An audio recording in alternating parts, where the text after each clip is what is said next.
আপনাদের জন্যে আর এটিভি নিয়ে এসেছে রাতের সংবাদ। আমাদের আর এটিভির সাথে থাকুন, নতুন নতুন খবর পেতে লাইক, কমেন্ট, শেয়ার দিয়ে পাশে থাকুন। আমি সকলকে প্রীতি এবং শুভেচ্ছা জানাচ্ছি।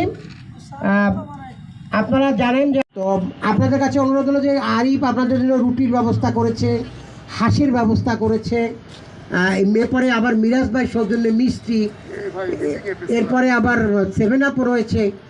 যদি আপনাদের জ্ঞাতার্থে বলি যে আমরা আগেই ঘোষণা দিয়েছিলাম, এটি আলামিন ভাই ঘোষণা দিয়েছিল আমাদের যেদিন কমিটি হয়েছিল, নতুন কমিটি, আপনারা জানেন এটি নতুন কমিটির সময় সে ঘোষণা দিয়েছিল যে আমরা যত অনুষ্ঠান করব, এই ছোটোখাটো যত অনুষ্ঠান আছে, এই সকল খরচ আমি সভাপতি, সেক্রেটারি আরিফ এবং সাংগঠনিক শিকদার আলামিন, আমরা তিনজনই আমাদের পকেটের পয়সা দিয়ে আমরা এটা করব। কারণ আমরা ইতিপূর্বে একটি সংগঠন দেখেছি যে সংগঠনটিতে সবাই প্রত্যেকের 500 করে টাকা দেওয়া লাগে বা 200 করে টাকা দেওয়া লাগে, তারপর অনুষ্ঠান করতে হয়। আমরা একটু ব্যতিক্রম, আমরা যারা পদে আছি তিনজন, এই আপনারা শুধু আজকে খাবেন করে গতিশীল করা যায় সেটি আপনারা সকলে বলবেন। আমি মাইক্রোফোন তুলে দিচ্ছি আমাদের সুযোগ্য সুপ্রিয় সাধারণ সম্পাদক জনাব খানারে। উপস্থিতি সকলকে, আপনারা সবাই ভালো আছেন এবং এই যে এত রাত্রে ধরে ধৈর্য সহকারে আমাদের অনুষ্ঠানে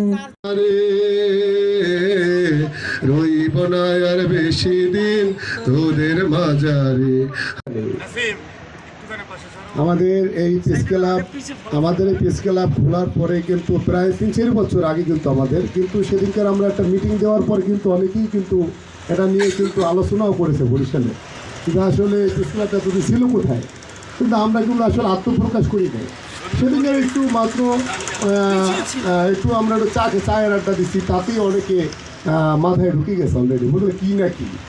এখন আমি বলতে চাই আসলে এখানে আরিফ ভাই কিন্তু সেদিনকার বলছিল যে এখানে প্রেস ক্লাবে আমরা যারা রয়েছি, সদস্য যারা রয়েছি, তারা কিন্তু সবাই কিন্তু নেতা।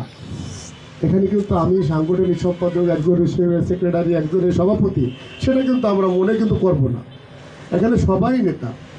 আমি মনে করি যে যা আপনারা বলবেন আপনাদেরটাও গ্রহণযোগ্য, আপনারা ভাইয়ের দরকার, আমার দায়িত্ব আপনারা পালন করে নেওয়ার জন্য। কিন্তু আমি কিন্তু ভাবি না যে আসলে আমার একটা দায়িত্ব দিয়েছে, সেইটাকেও মনে করবেন না। আমরা সবাই সদস্য, আমরা কিন্তু সবাই সাংগঠনিক, সবাই সভাপতি, সেক্রেটারি, এটা চেষ্টা করবো মাথায় রাখবো। আরেকটু বিষয় হলো আমরা এতটুকু রাত পর্যন্ত যেহেতু বসে রয়েছি, একটু কিছু চেষ্টা করছি আসলে কিছু একসাথে খেয়ে তারপর যাবো। আরেকটা ব্যাপার হলো গিয়া আমরা যেন সবাই ঐক্যবদ্ধ থাকতে পারি।